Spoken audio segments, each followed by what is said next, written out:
മുഴുവൻ അവൾ നിറച്ച പ്രണയമെന്ന സ്വാദുള്ള വിഷമാണ്. എന്നെ സുഖപ്പെടുത്താനാകുമായിരുന്ന ഏക വൈദ്യനും അവൾ മാത്രമാണ്. മരുന്നും വൈദ്യനും അന്യമായി എനിക്കിന്ന് മെല്ലെ കാത്തിരിക്കാൻ സാധിക്കുന്നത് അധിക ദൂരമില്ലാത്ത മരണത്തിന് വേണ്ടി മാത്രമാണ്. ഇന്ന് വിവാഹ വസ്ത്രം ധരിച്ച് നിറപുഞ്ചിരിയോടെ അവൾ എല്ലാവരെയും നോക്കുന്നത് ഞാൻ ദൂരെ നിന്ന് കണ്ടിരുന്നു.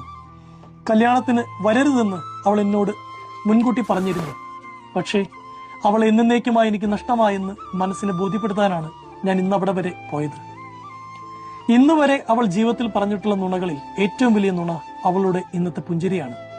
അത് വെറും കരച്ചിലാണെന്ന് മനസ്സിലാക്കാൻ ഈ ലോകത്ത് എനിക്ക് മാത്രമേ സാധിക്കുകയുള്ളൂ. ആദ്യ രാത്രിയുടെ അല്പ വെളിച്ചത്തിൽ അരികിലിരിക്കുന്ന അവളുടെ ഹൃദയം അയാളിൽ നിന്നും എത്രയോ കാതം അകലെയാണെന്ന് അയാൾക്കൊരിക്കലും മനസ്സിലാക്കാനാകില്ല. എത്ര നിർവികാരതയോടുകൂടിയായിരിക്കും അവൾ ഇന്ന് രാത്രി അയാളുടെ ചുംബനത്തെ സ്വീകരിക്കുക. അവളുടെ നിസ്സംഗതയെ നാണമെന്ന് വ്യാഖ്യാനിച്ച് അയാൾ നാണം കെടും. എല്ലാവരും പൊതുവെ പറഞ്ഞ് ആശ്വസിക്കുന്ന പോലെ പതിയെ എല്ലാം മറന്ന് അവൾ അയാളെ സ്നേഹിച്ചു തുടങ്ങും എന്ന വിശ്വാസം വെറും അന്ധവിശ്വാസമാണെന്ന് എനിക്കുറപ്പാണ്. സ്നേഹം, കാമം, ഭ്രാന്ത്.